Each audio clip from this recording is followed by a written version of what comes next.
ABS. Apa itu ABS? Asal Bapak sampaikan dikatakan oleh Mokhtar Lubis, manusia Indonesia itu munafik.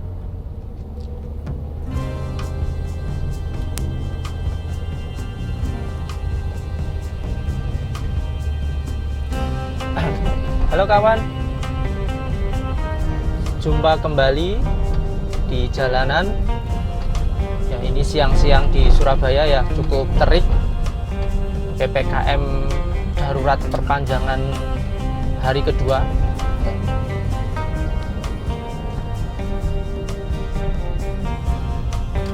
Tadi ini pulang habis dari kantor, tadi mengambil beberapa dokumen. Ya sebenarnya kantor menerapkan WFH, namun karena ada beberapa dokumen yang harus ditandatangani dan harus dibawa, jadi terus ke kantor sebentar. Ini terus sudah selesai baru pulang. Ya, PKM akhirnya diperpanjang selama 5 hari ya. Ini sudah hari kedua. Dan saya tidak tahu apakah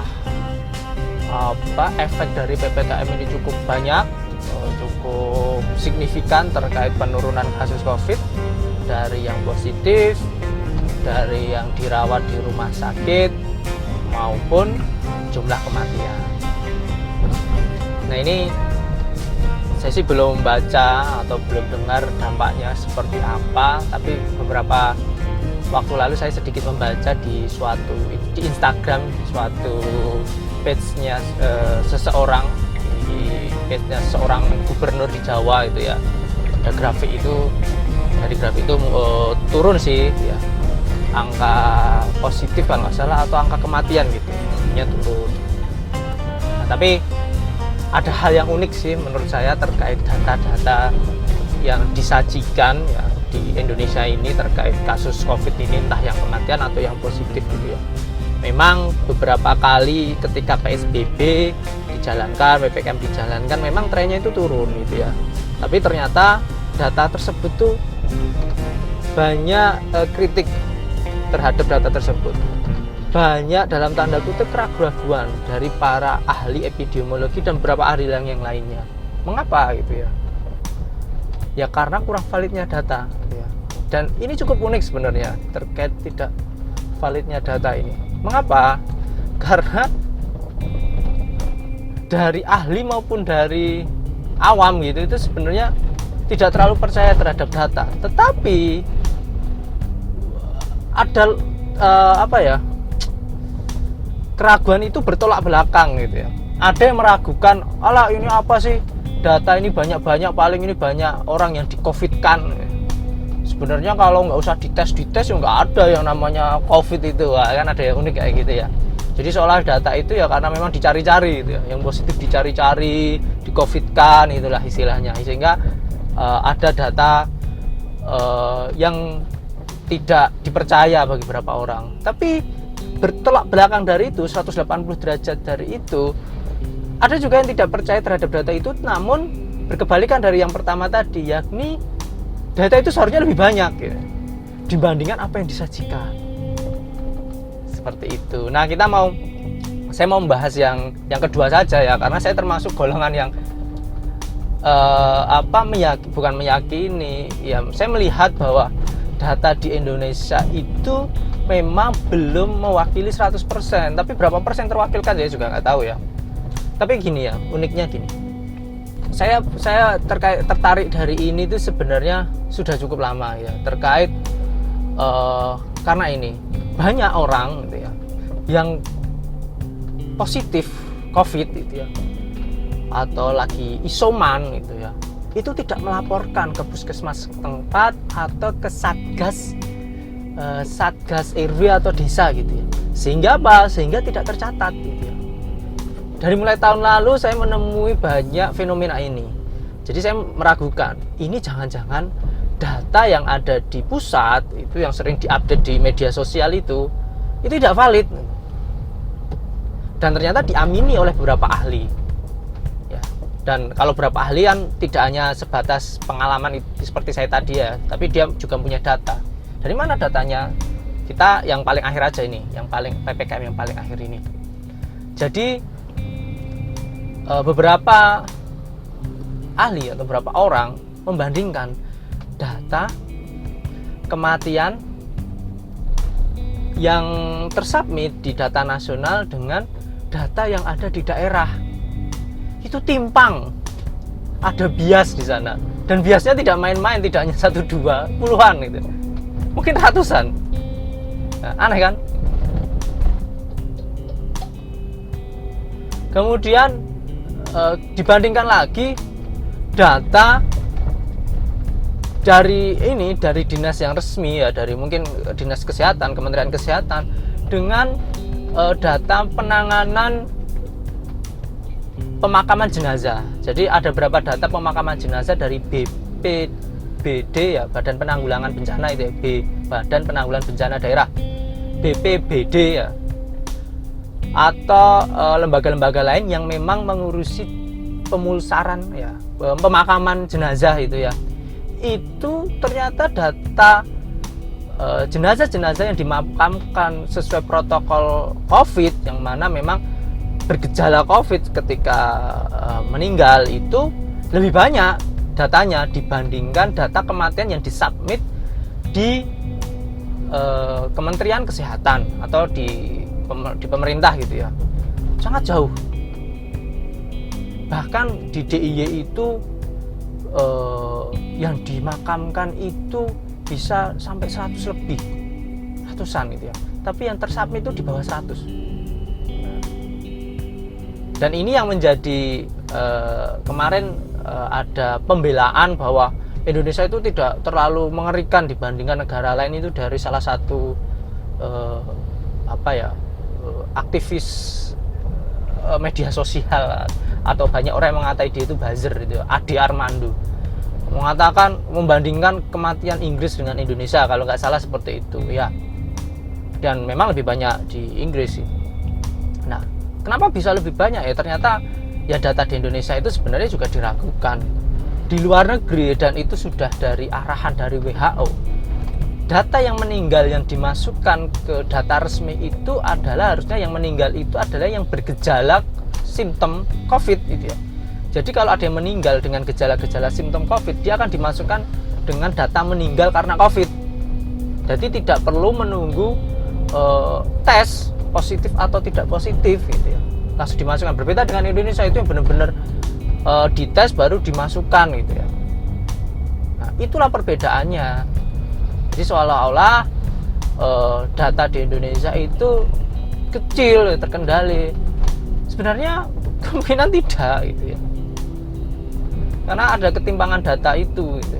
Sehingga apakah benar-benar terkendali atau tidak itu diragukan, dan akhirnya PPKM yang terakhir ini hanya diperpanjang 5 hari itu menjadi dikritik oleh beberapa epidemiologi, ahli epidemiologi, bahwa ya kemungkinan data ini dalam tanda kutip hanya main-main saja gitu ya. Takutnya memang ini tidak mencerminkan fakta di lapangan. Kemungkinan besar memang tidak mencerminkan gitu ya. Kenapa? Jumlah testing yang ada pun semakin hari berakhir PPKM itu juga semakin sedikit, sehingga jumlah yang terkonfirmasi positif itu akhirnya sedikit gitu ya, sehingga seolah-olah datanya turun gitu ya. Nah, itu yang menyebabkan bias, sebenarnya data itu tidak valid. Nah, nanti kita lihat juga yang meninggal gitu ya, harusnya memang mengikuti tata cara dari negara-negara lain gitu ya. Seharusnya yang bergejala itu harusnya dimasukkan ke dalam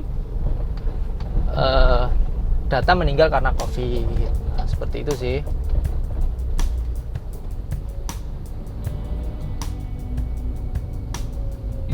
Nah, ini ditutup nggak ya? Oke, sebentar. Nah, ini sepeda motornya kadang-kadang agak unik, ini nggak boleh langsung belok sana, tetap belok. Nah, gitu ya kawan-kawan. Jadi data di Indonesia itu ya diragukan kevaliditasnya. Bahkan saya bisa bilang data di Indonesia itu ibarat pucuk gunung es, tidak mewakili realitas yang ada. Jadi apa yang terlihat itu hanya sebagian kecil dari apa yang sebenarnya ada, sebenarnya kasus yang ada di Indonesia gitu, sangat besar. Itu tadi hanya puncak gunung es.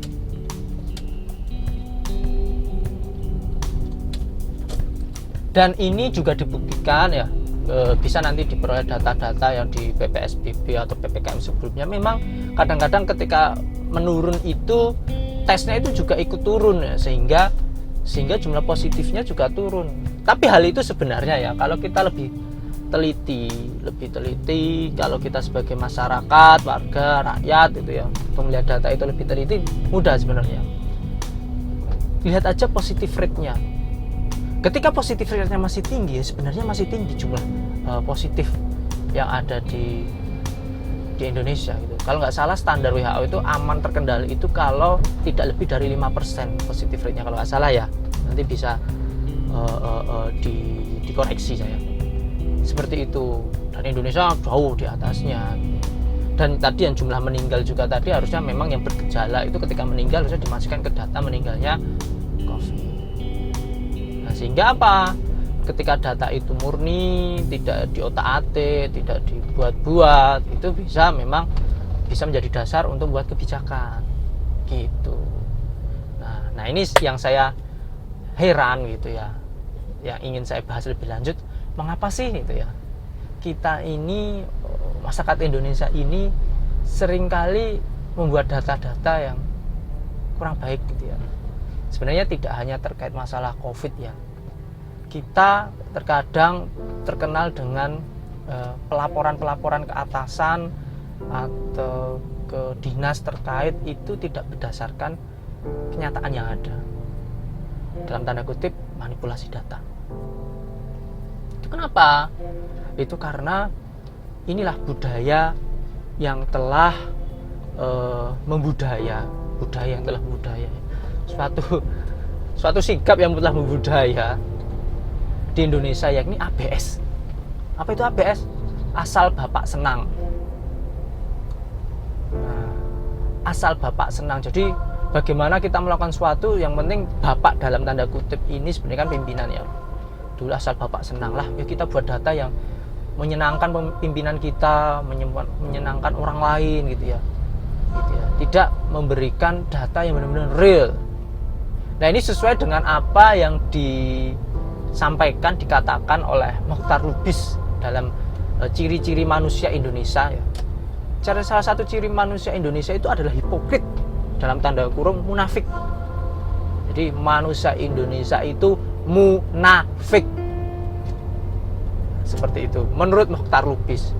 Selain munafik, manusia Indonesia itu juga hipokrit ya. Nanti kita bahaslah manusia Indonesia menurut Mokhtar Lubis, tapi saya mau menyoroti yang tadi, hipokrit dan apa tadi?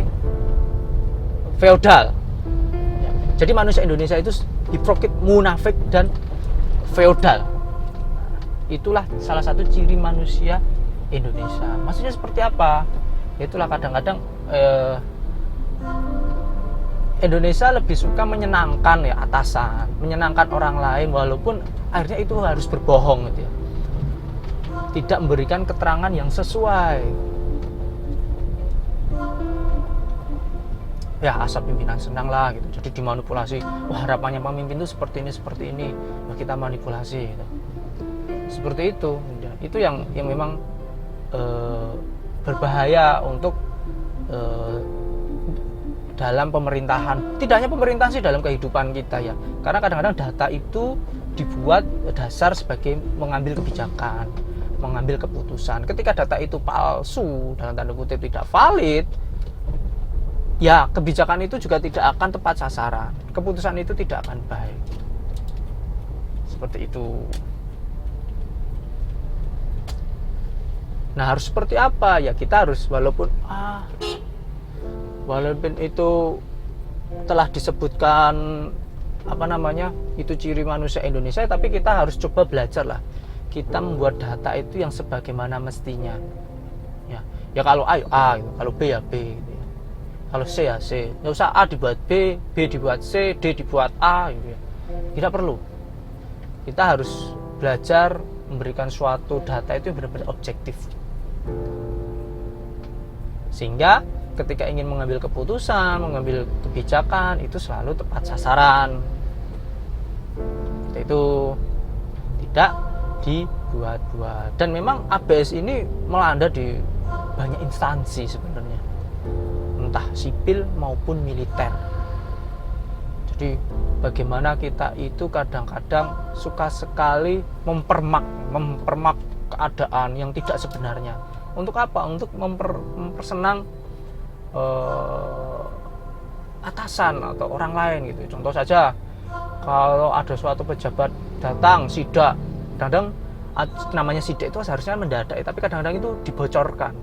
Terus ketika dibocorkan itu kondisi itu dibuat seideal mungkin, sehingga atasan atau pejabat yang datang itu suka.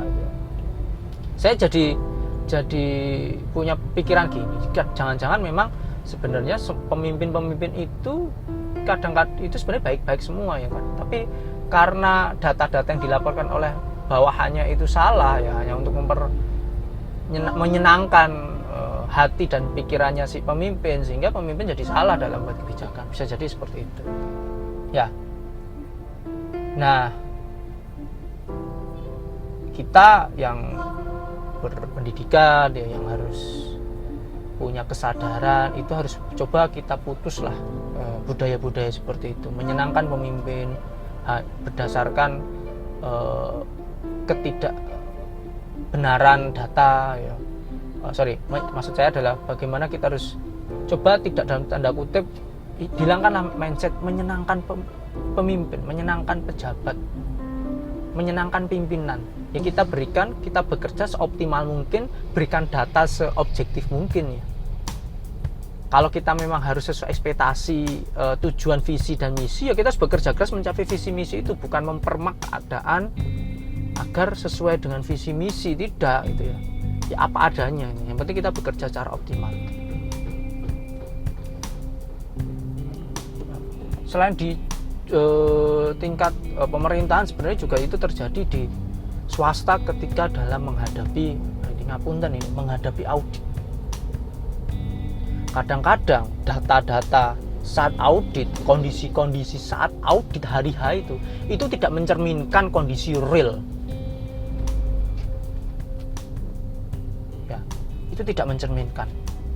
Ya kadang-kadang itu dipermak beberapa hari sebelum audit, itu dipermak data-data itu ya, kondisi lapangan, sehingga terlihat bagus sesuai ekspektasi audit, sesuai ekspektasi auditor. Padahal terkadang itu tidak mencerminkan.